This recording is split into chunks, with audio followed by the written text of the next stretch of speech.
कहानी की दुनिया चैनल में आप सभी का स्वागत है दोस्तों। सुहागरात पर सहवास करना हर स्त्री के लिए सबसे खूबसूरत पलों में से एक होता है।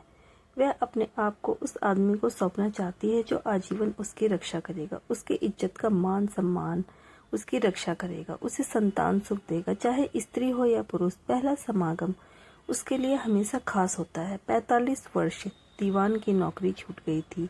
बॉस ने उसे जलील कर ऑफिस से निकाल दिया था। यह पिछले 12 महीनों में तीसरी बार हुआ था। रात हो चुकी थी और वह बाजार में एक पेड़ के नीचे बेंच पर बैठा था। घर जाने का उसका मन ही नहीं था। वह लगातार अपने दोस्तों को फोन कर रहा था, कहीं कोई नौकरी का अवसर मिले तो सही। दीवान कोई कामचोर नहीं था, लेकिन बढ़ते कंप्यूटर के उपयोग ने उसे कमजोर बना दिया था। उसने कंप्यूटर चलाना सीखा जरूर था, मगर नए लड़के की तरह तेज नहीं था, जिससे गलतियां हो जाती थी। रात के 10 बजे वह भारी मन से घर पहुंचा। जैसे ही उसने दरवाजा खोला, पत्नी की आवाज गूंज उठी। कहाँ थे इतनी देर तक? किस औरत के साथ गुलछर्रे उड़ा रहे थे? शर्म नहीं आती? घर में जवान बेटा बेटी बैठे हैं, उनकी शादी, उम्र निकलती जा रही है, लेकिन तुम्हें तो होश ही नहीं है। दीवान चुपचाप सुनता रहा। पत्नी की रोज रोज की चिक चिक का जवाब देना उसने छोड़ दिया था। वह हाथ मुंह धोने के लिए नल की ओर बढ़ा ही था कि बेटी दौड़ते हुए उसके पास आई और बोली, पापा आप मेरे लिए मोबाइल लाए क्या? वह चुप रहा। बेटी फिर से बोली, सुबह तो पक्का वादा करके गए थे कि लौटते समय मोबाइल लेकर आएंगे। दीवान के पास कोई जवाब नहीं था। वह उसे क्या बताता कि उसी मोबाइल के एडवांस मांगने पर बॉस ने उसे नौकरी से निकाल दिया था।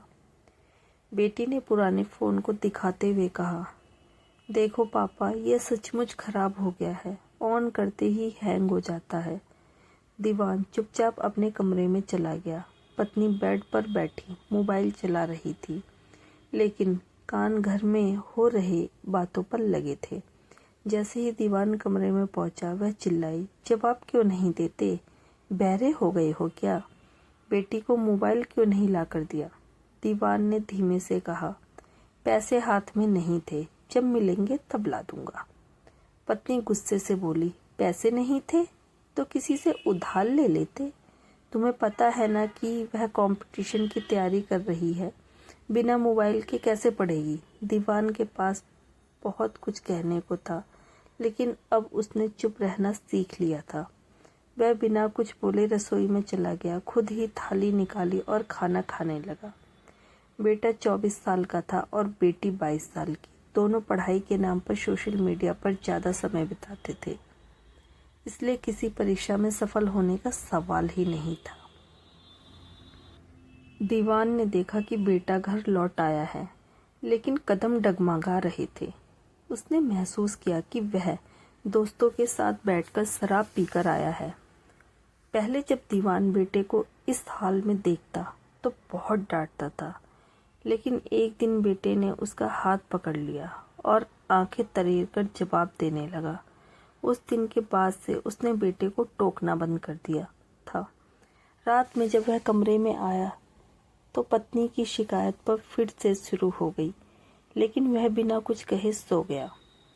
अगली सुबह भूखा प्यासा दीवान पूरे दिन काम की तलाश में घूमता रहा। दफ्तरों के चक्कर लगाते लगाते उसकी हालत बिगड़ गई। शुगर लो होने से शरीर सुन्न पड़ने लगा। वह सोचते सोचते सड़क पर बढ़ रहा था कि अचानक एक तेज ट्रक ने उसे कुचल दिया। उसे संभलने तक का मौका नहीं मिला और सड़क पर ही उसकी सांसें थम गई।